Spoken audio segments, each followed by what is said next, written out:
अस्सलाम वालेकुम। आप देख रहे हैं रेड जोन रिपोर्ट और ये हैं आज की बड़ी खबरें।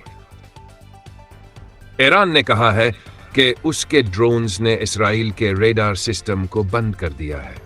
इसराइल कह रहा है कि ये बात झूठ है, लेकिन कुछ खबरों में बताया गया है कि सिस्टम कुछ वक्त के लिए बंद हुआ था। दूसरी खबर, इराक के शहर बगदाद में ईरान के सफारत खाने के पास एक धमाका हुआ है। इसमें 3 लोग जख्मी हुए हैं। ईरान का कहना है कि यह हमला इसराइल ने करवाया है। दुनिया में तेल की कीमत बढ़कर $82 फी बैरल हो गई है। इसकी वजह से दुनिया की स्टॉक मार्केट्स नीचे जा रही हैं।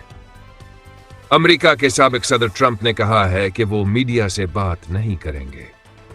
उन्होंने कहा, अमेरिका अपना फैसला खुद करेगा और अपने तरीके से करेगा।